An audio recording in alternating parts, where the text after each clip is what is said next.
Alzheimer ਰੋਗ ਕਰਕੇ ਹੋ ਜਾਂਦਾ ਆ, ਉਹਨਾਂ ਵਿੱਚ ਇਹ ਬਹੁਤ ਕੰਮ ਕਰ ਸਕਦੀ ਹੈਗੀ ਆ।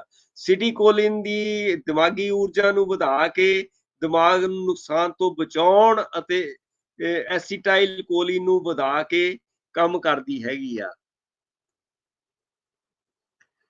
ਕਰਕਿਊਮਨ ਹਲਦੀ ਜਿਹੜੀ ਅਸੀਂ ਰੋਜ਼ ਖਾਂਦੇ ਆ ਆਪਣੀ ਦਾਲ ਦੇ ਵਿੱਚ, ਸਬਜ਼ੀ ਦੇ ਵਿੱਚ, ਇੰਡੀਅਨ ਹਰਬ ਹੈਗਾ ਆ, ਜਿਹਨੂੰ ਅਸੀਂ ਕਰਕੂਮਾ ਲੌਂਗਾ ਕਹਿੰਦੇ ਆ। ਇੱਕ ਰਸੋਈ ਦਾ ਮਸਾਲਾ ਹੈ ਜੋ ਇੱਕ ਰਵਾਇਤੀ ਆਯੁਰਵੈਦਿਕ ਕੁਦਰਤੀ ਉਪਚਾਰ ਵੀ ਹੈ। ਕਰਕਿਊਮਨ ਹਲਦੀ ਦਾ ਮੁੱਖ ਕਿਰਿਆਸ਼ੀਲ ਐਕਟਿਵ ਤੱਤ ਹੈਗਾ ਆ। ਯਾਦਦਾਸ਼ਤ ਤੇ ਇਕਾਗਰਤਾ ਕੰਸੈਂਟਰੇਸ਼ਨ ਨੂੰ ਵਧਾ ਕੇ ਸੁਧਾਰ ਸਕਦਾ ਹੈ। ਖੂਨ ਦਾ ਵਹਾਅ ਜਿਹੜਾ ਹੈਗਾ ਆ ਉਹਨੂੰ ਰੈਗੂਲੇਟ ਕਰ ਸਕਦਾ ਹੈ। ਨਿਊਰੋ ਟਰਾਂਸਮਿਟਰ ਜਿਹੜੇ ਫਾਰਮੇਸ਼ਨ ਹੈਗੀ ਆ ਉਹਦੇ ਵਿੱਚ ਸਹਾਇਕ ਹੁੰਦਾ ਹੈ।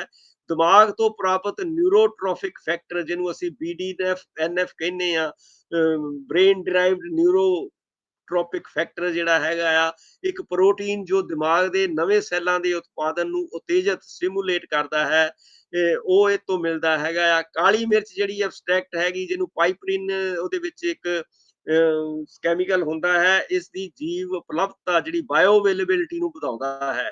ਜਦੋਂ ਅਸੀਂ ਹਲਦੀ ਲੈਂਦੇ ਆ ਤਾਂ ਅਸੀਂ ਹਮੇਸ਼ਾ ਇਹ ਕਹਿੰਦੇ ਆ ਕਿ ਤੁਸੀਂ ਇਹਦੇ ਨਾਲ ਕਾਲੀ ਮਿਰਚ ਦਾ ਇਸਤੇਮਾਲ ਜ਼ਰੂਰ ਕਰੋ, ਕਿਉਂਕਿ ਉਹ ਜਿਹੜੀ ਪਾਈਪਰਿਨ ਹੈਗੀ ਆ ਉਹ ਇਹਦੀ ਬਾਇਓ ਅਵੇਲੇਬਿਲਿਟੀ ਨੂੰ ਵਧਾ ਕੇ ਅਬਜ਼ੌਰਪਸ਼ਨ ਦੇ ਵਿੱਚ ਸਹਾਇਤਾ ਕਰਦੀ ਹੈਗੀ ਆ। ਇਸ ਲਈ ਇਹ ਦੋਨੇ ਇਕੱਠੀਆਂ ਲੈਣੀਆਂ ਜ਼ਰੂਰੀ ਹੈਗੀਆਂ ਆ।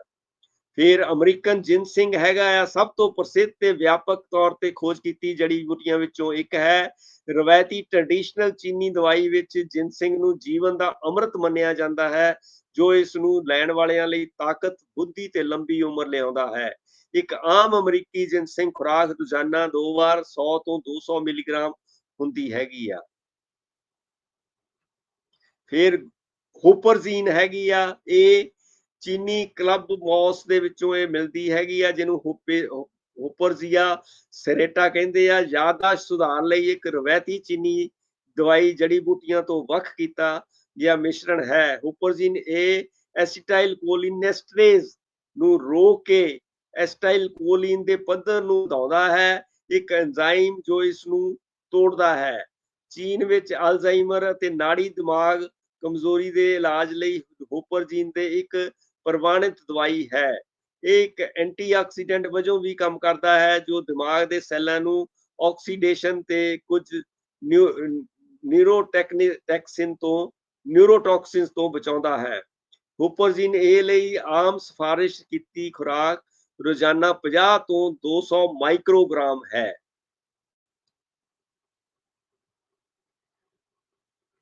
ਫਿਰ ਹੈ ਮੈਗਨੀਸ਼ੀਅਮ ਐਲ-ਥ੍ਰੀਓਨੇਟ। ਮੈਗਨੀਸ਼ੀਅਮ ਸਭ ਤੋਂ ਘੱਟ ਪ੍ਰਸ਼ੰਸਾਯੋਗ ਅਨਐਪਰੀਸ਼ੀਏਟਡ ਖੁਰਾਕ ਖਣਿਜ ਹੋ ਸਕਦਾ ਹੈ, ਕਿਉਂਕਿ ਇਹਨੂੰ ਬਹੁਤ ਇੰਪੋਰਟੈਂਸ ਨਹੀਂ ਦਿੰਦੇ। ਇਹ 600 ਤੋਂ ਵੱਧ ਪਾਚਕ ਕਾਰਜਾਂ ਲਈ ਲੋੜੀਂਦਾ ਹੈ ਤੇ ਦਿਮਾਗ ਅਤੇ ਮਾਨਸਿਕ ਸਿਹਤ ਤੇ ਡੂੰਘਾ ਪ੍ਰਭਾਵ ਪਾਉਂਦਾ ਹੈ। ਮੈਗਨੀਸ਼ੀਅਮ ਸਾਡੇ ਲਈ ਕਿੰਨਾ ਜ਼ਰੂਰੀ ਹੈਗਾ ਆ। ਘੱਟ ਮੈਗਨੀਸ਼ੀਅਮ ਨੂੰ ਕਈ ਮਾਨਸਿਕ ਅਤੇ ਨਿਊਰੋਲੋਜੀਕਲ ਵਿਕਾਰ ਨਾਲ ਜੋੜਿਆ ਗਿਆ ਹੈ, ਜਿਸ ਵਿੱਚ ਸ਼ਾਮਲ ਹਨ ਚਿੰਤਾ, ਜਿਹੜੇ ਫਿਕਰ ਕਰਦੇ ਆ, ADHD, ਡਿਪਰੈਸ਼ਨ, ਆਤਮ ਹੱਤਿਆ, ਮਾਈਗ੍ਰੇਨ, ਫਾਈਬਰੋਮੈਲਜੀਆ, ਬੇਚੈਨ ਲੱਤ, ਜਿਹਨੂੰ ਰੈਸਟਲੈਸ ਲੈਗ ਸਿੰਡਰੋਮ ਕਹਿੰਦੇ ਆ। ਜੇ ਤੁਸੀਂ ਥੱਕੇ ਹੋਏ ਹੋ, ਪਰ ਵਾਇਰਡ ਹੋ, ਟਾਇਰਡ ਐਂਡ ਵਾਇਰਡ ਜਿਹਨੂੰ ਕਹਿੰਦੇ ਆ ਅਸੀਂ, ਮਹਿਸੂਸ ਕਰਦੇ ਹੋ ਤੇ ਤੁਹਾਨੂੰ ਸੌਣ ਵਿੱਚ ਮੁਸ਼ਕਲ ਵੀ ਆਉਂਦੀ ਆ, ਖਾਸ ਕਰਕੇ ਇੱਕ ਰੇਸਿੰਗ ਹਾਰਟ, ਰੇਸਿੰਗ ਦਿਮਾਗ, ਜਿਹਦਾ 24 ਘੰਟੇ ਦਿਮਾਗ ਜਿਹੜਾ ਆ ਉਹ ਰੇਸ ਕਰਦਾ ਰਹਿੰਦਾ ਹੈਗਾ ਆ, ਜਾਂ ਲੱਤਾਂ ਵਿੱਚ ਕੜਲ ਪੈ ਜਾਂਦੇ ਆ, ਜਿਹਨੂੰ ਲੈਗ ਕ੍ਰੈਂਪਸ ਕਹਿੰਦੇ ਆ, ਉਹਨਾਂ ਵਿੱਚ ਮੈਗਨੀਸ਼ੀਅਮ ਜਿਹੜਾ ਹੈਗਾ ਆ ਉਹ ਇਹਦਾ ਜਵਾਬ ਹੋ ਸਕਦਾ ਆ, ਉਹ ਇਹਦੇ ਵਿੱਚ ਹੈਲਪ ਕਰ ਸਕਦਾ ਹੈਗਾ ਆ। ਸੋ ਕਿੰਨਾ ਇੰਪੋਰਟੈਂਟ ਜਿਹੜਾ ਮੈਗਨੀਸ਼ੀਅਮ ਹੈਗਾ ਆ ਸਾਡੀ ਯਾਦਦਾਸ਼ਤ ਲਈ ਵੀ, ਸਾਡੇ ਬ੍ਰੇਨ ਲਈ ਵੀ, ਔਰ ਸਾਡੀ ਬੋਡੀ ਲਈ ਵੀ। 600 ਤੋਂ ਵੱਧ ਜਿਹੜੇ ਪਾਚਕ ਕਿਰਿਆਵਾਂ ਹੈਗੀਆਂ ਉਹਨਾਂ ਦੇ ਵਿੱਚ ਇਹ ਐਂਜ਼ਾਈਮਸ ਨੂੰ ਅਫੈਕਟ ਕਰਦਾ ਹੈਗਾ ਆ। ਫਿਰ ਹੈ ਮੁਕੁਨਾ ਪਿਓਰੀਨਸ, ਜਿਹਨੂੰ ਸ਼ੰਖ ਬੀਨ ਵੀ ਕਹਿੰਦੇ ਆ, ਮੁਕੁਨਾ ਪ੍ਰੋਰੀਐਂਸ। ਇੱਕ ਗਰਮ ਖੰਡੀ ਟ੍ਰੋਪੀਕਲ ਫਲੀਦਾਰ ਹੈ ਜੋ ਯਾਦਾਸ਼ਤ, ਮੂਡ ਤੇ ਸਮੁੱਚੇ ਦਿਮਾਗ ਦੀ ਸਿਹਤ ਨੂੰ ਵਧਾਉਂਦਾ ਹੈ। ਇਸ ਨੂੰ ਬਹੁਤ ਸਾਰੇ ਆਮ ਨਾਵਾਂ ਨਾਲ ਯਾਦ ਕੀਤਾ ਜਾਂਦਾ ਹੈ, ਜਿਵੇਂ ਕਿ ਮਖਮਲੀ ਬੀਨ ਜਾਂ ਵੈਲਵੇਟ ਬੀਨ ਕਹਿੰਦੇ ਆ। ਬੀਨਸ ਤੇ ਫਲੀਆਂ ਜਿਹੜੀਆਂ ਬੀਨਸ ਤੇ ਪੌਡਸ ਵਿੱਚ ਐਲ ਡੋਪਾ ਇੱਕ ਡੋਪਾਮੀਨ ਪੁਰੋਗਾਮੀ ਪ੍ਰਕਰਸਰ ਹੁੰਦਾ ਹੈ। ਇਸ ਲਈ ਜ਼ਿਆਦਾਤਰ ਮੈਮਰੀ ਪੂਰਕਾਂ ਦੇ ਉਲਟ ਜੋ ਐਸਟਾਈਲ ਕੋਲਿਨ ਦੇ ਪੱਧਰ ਨੂੰ ਵਧਾਉਂਦੇ ਹਨ। ਮਿਊਕੋਨਾ ਨਿਊਰੋਟ੍ਰਾਂਸਮੀਟਰ ਡੋਪਾਮਾਈਨ ਦੇ ਪੱਧਰ ਨੂੰ ਵਧਾ ਕੇ ਕੰਮ ਕਰਦਾ ਹੈ। ਬਾਕੀ ਸਾਰੇ ਐਸਟਾਈਲ ਕੋਲਿਨ ਨੂੰ ਵਧਾਉਂਦੇ ਆ ਤੇ ਇਹ ਡੋਪਾਮਾਈਨ ਦੇ ਪੱਧਰ ਨੂੰ ਵਧਾ ਕੇ ਕੰਮ ਕਰਦਾ ਹੈ।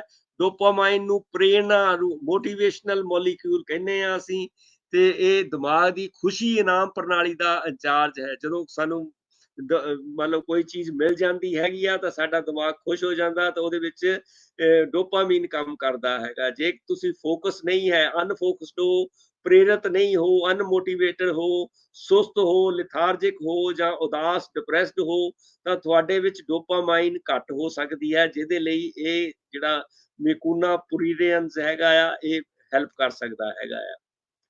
ਫਿਰ ਓਮੇਗਾ 3 ਜ਼ਰੂਰੀ ਫੈਟੀ ਐਸਿਡ ਜਿਹੜਾ ਹੈਗਾ ਆ, ਇਹ ਵੀ ਦਿਮਾਗ ਦੀ ਸਿਹਤ ਅਤੇ ਕਾਰਜ ਲਈ ਸਭ ਤੋਂ ਮਹੱਤਵਪੂਰਨ ਪੌਸ਼ਟਿਕ ਤੱਤ ਹਨ। ਓਮੇਗਾ 3 ਚਰਬੀ ਦੇ ਦਿਮਾਗ ਦੇ ਲਾਭ ਜ਼ਿਆਦਾਤਰ ਡੋਕੋਸਾ ਹੈਕਸਾਨੋਇਕ ਐਸਿਡ ਜਿਹੜਾ ਹੈਗਾ ਆ ਉਹਦੇ ਕਰਕੇ ਲਏ ਜਾਂਦੇ ਹਨ।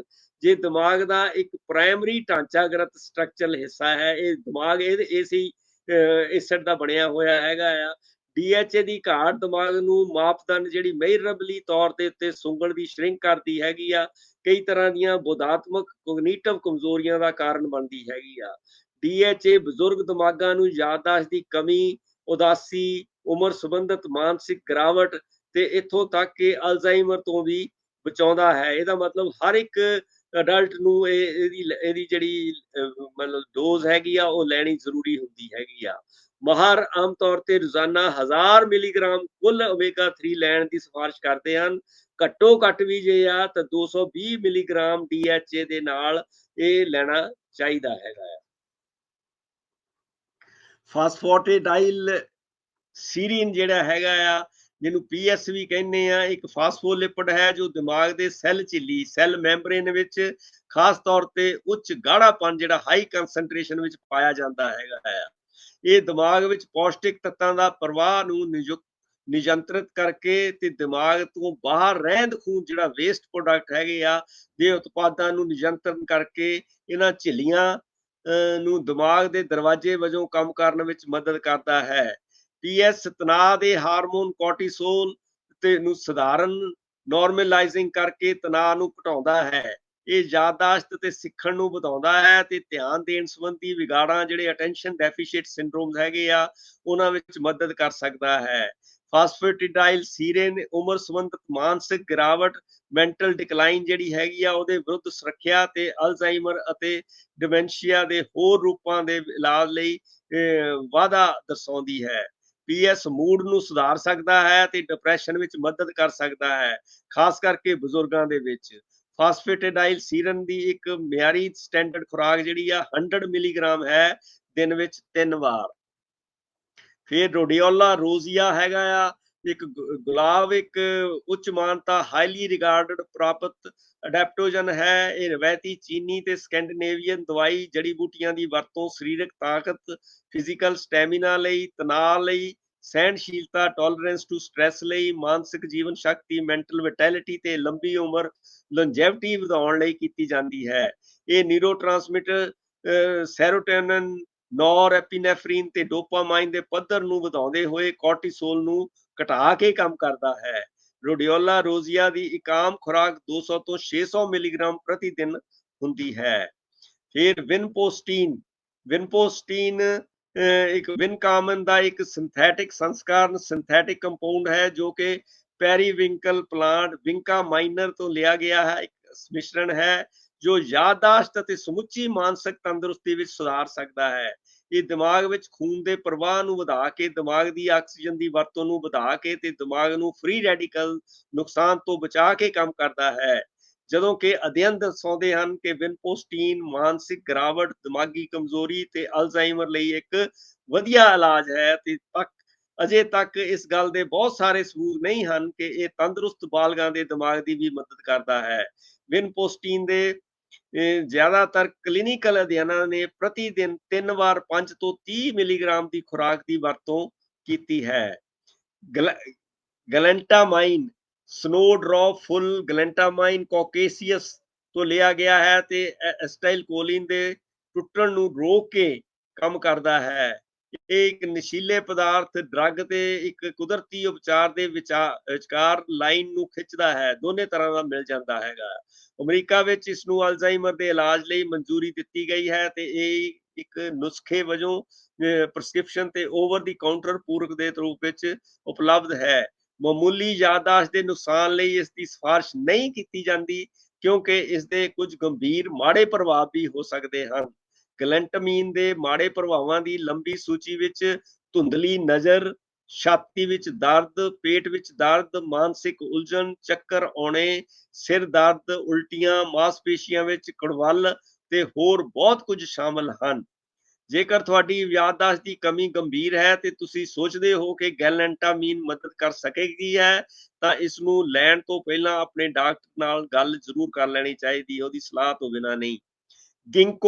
ਗਿੰਕੋ ਬਿਲੋਬਾ ਦੁਨੀਆ ਭਰ ਵਿੱਚ ਸਭ ਤੋਂ ਪ੍ਰਸਿੱਧ ਜੜੀ ਬੂਟੀਆਂ ਦੇ ਉਪਚਾਰਾਂ ਵਿੱਚੋਂ ਇੱਕ ਹੈ ਤੇ ਇਸ ਨੂੰ ਯਾਦਾਸ਼ਤ ਵਿੱਚ ਸੁਧਾਰ ਲਈ ਸਭ ਤੋਂ ਵੱਧ ਲਿਆ ਜਾਂਦਾ ਹੈ।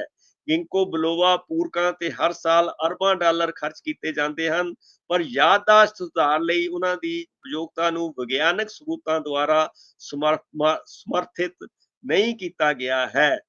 ਖੋਜ ਨੇ ਵਾਰ-ਵਾਰ ਇਹ ਸਿੱਟਾ ਕੱਢਿਆ ਹੈ ਕਿ ਸਿਹਤਮੰਦ ਬਾਲਗਾਂ ਵਿੱਚ ਯਾਦਾਸ਼ਤ ਨੂੰ ਸੁਧਾਰਨ ਲਈ ਜਿੰਕੋ ਬਹੁਤ ਘੱਟ ਕੰਮ ਕਰਦਾ ਹੈ। ਹਾਲਾਂਕਿ ਡਿਮੈਂਸ਼ੀਆ ਤੇ ਅਲਜ਼ਾਈਮਰ ਦੇ ਮਰੀਜ਼ਾਂ ਲਈ ਰੋਜ਼ਾਨਾ ਜੀਵਨ ਦੀ ਗੁਣਵੱਤਾ ਵਿੱਚ ਸੁਧਾਰ ਕਰਨ ਲਈ ਜਿੰਕੋ ਲਾਭਦਾਇਕ ਹੈ। ਜਿੰਕੋ ਲਈ ਹੋਰ ਸਾਬਤ ਕੀਤੀਆਂ ਵਰਤੋਂ ਪ੍ਰੂਵਨ ਯੂਜ਼ਸ ਜਿਹੜੇ ਹੈਗੇ ਆ ਉਹ ਚਿੰਤਾ ਤੇ ਉਦਾਸੀ ਲਈ ਹਨ। MCT ਆਇਲ ਜਿਹੜਾ ਹੈ ਮੀਡੀਅਮ ਚੇਨ ਟ੍ਰਾਈਗਲਿਸਰਾਈਡ ਜਿਹੜੇ ਹੈਗੇ ਤੇਲ ਆ, ਬੁਲਟ ਪ੍ਰੂਫ ਕਾਫੀ ਵਿੱਚ ਇੱਕ ਸਮੱਗਰੀ ਦੇ ਰੂਪ ਵਿੱਚ ਆਪਣੀ 15 ਮਿੰਟ ਦੀ ਪ੍ਰਸਿੱਧੀ ਦਾ ਆਨੰਦ ਮਾਣ ਰਿਹਾ ਹੈ। MCT ਆਇਲ ਨਿਊਰੋਲੋਜੀਕਲ ਬਿਮਾਰੀਆਂ ਦੀ ਇੱਕ ਵਿਸ਼ਾਲ ਸ਼੍ਰੇਣੀ ਲਈ ਨਿਊਰੋਪ੍ਰੋਟੈਕਟਿਵ ਲਾਭ ਪ੍ਰਦਾਨ ਕਰਦਾ ਹੈ, ਜਿਸ ਵਿੱਚ ਸ਼ਾਮਲ ਹਨ ਅਲਜ਼ਾਈਮਰ ਰੋਗ ਹੈ, ਦਿਮਾਗੀ ਕਮਜ਼ੋਰੀ ਦੇ ਵਿੱਚ ਕੰਮ ਕਰਦਾ ਹੈ, ਮਿਰਗੀ ਦੇ ਵਿੱਚ ਕੰਮ ਕਰਦਾ ਹੈ, ਪਾਰਕਿੰਸਨ ਦੀ ਬਿਮਾਰੀ ਦੇ ਵਿੱਚ, ਸਟ੍ਰੋਕ ਦੀ ਬਿਮਾਰੀ ਦੇ ਵਿੱਚ ਤੇ ਦੁਖਦਾਈ ਦਿਮਾਗ ਦੀ ਸੱਟ ਜਿਹੜੀ ਟਰੋਮੈਟਿਕ ਬ੍ਰੇਨ ਇੰਜਰੀ ਹੈ ਉਹਦੇ ਵਿੱਚ ਵੀ ਇਹਦੇ ਜਿਹੜੇ ਪ੍ਰਭਾਵ ਹੈਗੇ ਆ ਉਹ ਵਰਣਨਯੋਗ ਹੈਗੇ ਆ। ਰੈਸਵੈਰਾਟਰੋਲ ਇੱਕ ਮਿਸ਼ਰਣ ਹੈ ਜੋ ਰੈੱਡ ਵਾਈਨ, ਅੰਗੂਰ ਅਤੇ ਕਈ ਤਰ੍ਹਾਂ ਦੀਆਂ ਬੈਰੀਜ਼ ਵਿੱਚ ਪਾਇਆ ਜਾਂਦਾ ਹੈ। ਇਹ ਯਾਦਾਸ਼ਤ ਨੂੰ ਬਿਹਤਰ ਬਣਾਉਣ ਅਤੇ ਉਮਰ ਸੰਬੰਧਿਤ ਮਾਨਸਿਕ ਗਿਰਾਵਟ ਤੋਂ ਸੁਰੱਖਿਆ ਪ੍ਰਦਾਨ ਕਰਨ ਲਈ ਦਿਮਾਗੀ ਪੂਰਕ ਵਜੋਂ ਵੇਚਿਆ ਜਾਂਦਾ ਹੈ। ਪਰ ਪੂਰਕਾਂ ਵਿੱਚ ਪਾਇਆ ਗਿਆ ਅਲੱਗ-ਥਲੱਗ ਰੈਸਵੈਰਾਟਰੋਲ ਤੁਰੰਤ ਮੈਟਾਬੋਲਾਈਟ ਵਿੱਚ ਵੰਡਿਆ ਜਾਂਦਾ ਹੈ ਜੋ ਕਿ ਦਿਮਾਗ ਤੱਕ ਹੀ ਨਹੀਂ ਪਹੁੰਚਦੇ। ਯਾਦਾਸ਼ਤ ਵਿੱਚ ਸੁਧਾਰ ਲਈ ਇਸ ਪੂਰਕ ਨੂੰ ਛੱਡੋ ਤੇ ਇਸ ਦੀ ਬਜਾਏ ਅੰਗੂਰ, ਬੇਰੀਜ਼, ਮੂੰਗਫਲੀ ਤੇ ਚਾਕਲੇਟ ਖਾਓ ਜਿਨ੍ਹਾਂ ਵਿੱਚੋਂ ਇਹ ਮਿਲ ਜਾਂਦਾ ਹੈ, ਅਤੇ ਕਦੇ ਕਦਾਈ ਲਾਲ ਵਾਈਨ ਜਿਹੜੀ ਹੈਗੀ ਆ ਉਹਦਾ ਵੀ ਇੱਕ ਗਲਾਸ ਪੀ ਲਓ, ਉਹਦੇ ਵਿੱਚ ਵੀ ਰੈਸਵੈਰਾਟਰੋਲ ਜਿਹੜਾ ਵਾਈਨ ਦੇ ਵਿੱਚ, ਲਾਲ ਵਾਈਨ ਦੇ ਵਿੱਚ ਤੁਹਾਨੂੰ ਮਿਲ ਜਾਏਗਾ। ਫਿਰ ਹੈ EGCG।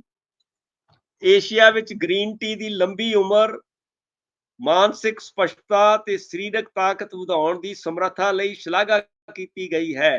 ਹਰੀ ਚਾਹ ਗ੍ਰੀਨ ਟੀ ਵਿੱਚ ਸਭ ਤੋਂ ਮਹੱਤਵਪੂਰਨ ਮਿਸ਼ਰਣਾਂ ਵਿੱਚੋਂ ਇੱਕ ਹੈ EGCG ਐਪੀਗੈਲੋਕੋਚਿਨ ਗੈਲੇਟ। EGCG ਵਿਸ਼ੇਸ਼ ਤੌਰ ਤੇ ਅਲਜ਼ਾਈਮਰ ਅਤੇ ਪਾਰਕਿੰਸਨ ਦੇ ਰੋਗਾਂ ਦੇ ਵਿਰੁੱਧ ਸੁਰੱਖਿਆ ਹੈ। ਇਹ ਇਹਨਾਂ ਬਿਮਾਰੀਆਂ ਤੋਂ ਪ੍ਰਭਾਵਿਤ ਦਿਮਾਗ ਦੇ ਹਿੱਸਿਆਂ ਵਿੱਚ ਦਿਮਾਗ ਦੇ ਨਵੇਂ ਸੈੱਲ ਬਣਾਉਣ ਨੂੰ ਉਤਸ਼ਾਹਿਤ ਕਰਦਾ ਹੈ ਤੇ ਅਲਜ਼ਾਈਮਰ ਨਾਲ ਸੰਬੰਧਿਤ ਦਿਮਾਗ ਦੀਆਂ ਪਲੈਕਸ ਨੂੰ ਘਟਾਉਂਦਾ ਹੈ। ਇਹ ਡਿਪਰੈਸ਼ਨ ਨੂੰ ਵੀ ਰੋਕਦਾ ਹੈ, ਸ਼ਾਂਤ ਕਰਨ ਵਾਲੇ ਨਿਊਰੋਟ੍ਰਾਂਸਮੀਟਰ ਗਾਬਾ ਨੂੰ ਵਧਾਉਂਦਾ ਹੈ ਤੇ ਦਿਮਾਗੀ ਤਰੰਗਾਂ ਜਿਹੜੀਆਂ ਬ੍ਰੇਨ ਵੇਵਸ ਹੈਗੇ ਪੈਟਰਨ ਉਹਨਾਂ ਨੂੰ ਬਦਲਦਾ ਹੈ। ਪੂਰਕਾਂ ਦੀ ਬਜਾਏ ਮਤਲਬ ਸਪਲੀਮੈਂਟ ਲੈਣ ਦੀ ਬਜਾਏ ਗ੍ਰੀਨ ਟੀ ਪੀ ਕੇ ਆਪਣੇ EGC ਨੂੰ ਪ੍ਰਾਪਤ ਕਰਨਾ ਬਹੁਤ ਬਿਹਤਰ ਹੈਗਾ ਆ। ਇਸ ਤਰ੍ਹਾਂ ਤੁਸੀਂ ਗ੍ਰੀਨ ਟੀ ਵਿੱਚ EGCG ਤੇ ਦਿਮਾਗ ਨੂੰ ਵਧਾਉਣ ਵਾਲੇ ਹੋਰ ਪੌਸ਼ਟਿਕ ਤੱਤ ਜਿਹੜੇ ਗ੍ਰੀਨ ਟੀ ਵਿੱਚ ਹੁੰਦੇ ਆ ਦੇ ਵਿਚਕਾਰ ਸਹਿਯੋਗੀ ਲਾਭ, ਸਿਨਰਜਿਸਟਿਕ ਬੈਨੀਫਿਟ ਦੀ ਪ੍ਰਾਪਤ ਕਰ ਲੈਂਦੇ ਆ। ਖਾਸ ਤੌਰ ਤੇ ਆਰਾਮਦਾਇਕ ਰਿਲੈਕਸਿੰਗ ਅਮੀਨੋ ਐਸਿਡ ਜਿਹੜਾ ਇਹਦੇ ਵਿੱਚ ਇੱਕ ਹੋਰ ਹੁੰਦਾ ਆ, ਜਿਹਨੂੰ ਐਲ-ਥੀਆਨਾਈਨ ਕਹਿੰਦੇ ਆ, ਜਾਂ ਕਈ ਪੋਲੀਫੀਨੋਲਸ ਹੈਗੇ ਆ, ਤੇ ਕੈਫੀਨ ਵੀ ਹੁੰਦੀ ਆ। ਇਹ ਉਹਨਾਂ ਦਾ ਵੀ ਤੁਸੀਂ ਲਾਭ ਪ੍ਰਾਪਤ ਕਰ ਸਕਦੇ ਹੈਗੇ ਆ। ਇਸ ਕਰਕੇ ਇਹਨੂੰ ਇੱਕ ਸਪਲੀਮੈਂਟ ਦੇ ਤੌਰ ਤੇ ਨਹੀਂ ਲੈਣਾ ਚਾਹੀਦਾ। ਤੁਸੀਂ ਆਪਣੀ ਗ੍ਰੀਨ ਟੀ ਅਗਰ ਤੁਸੀਂ ਲੈਂਦੇ ਹੈਗੇ ਆ, ਤਾਂ ਉਹਦੇ ਵਿੱਚੋਂ ਇਹ ਸਾਰੇ ਫਾਇਦੇ ਜਿਹੜੇ ਆ ਤੁਸੀਂ ਲੈ ਸਕਦੇ ਹੈਗੇ ਆ। ਇਹ ਮੇਰੀ ਟਾਕ ਦਾ ਇੰਨਾ ਹੀ ਸੀਗਾ। ਖਾਸ ਕਰਕੇ ਮੈਂ ਤੁਹਾਡਾ ਕਾਫੀ ਟਾਈਮ ਲੈ ਲਿਆ। ਤੁਹਾਡਾ ਬਹੁਤ ਬਹੁਤ ਧੰਨਵਾਦ ਮੈਨੂੰ ਸੁਣਨ ਦੇ ਲਈ। Thank you very much. ਸ਼ੁਕਰੀਆ।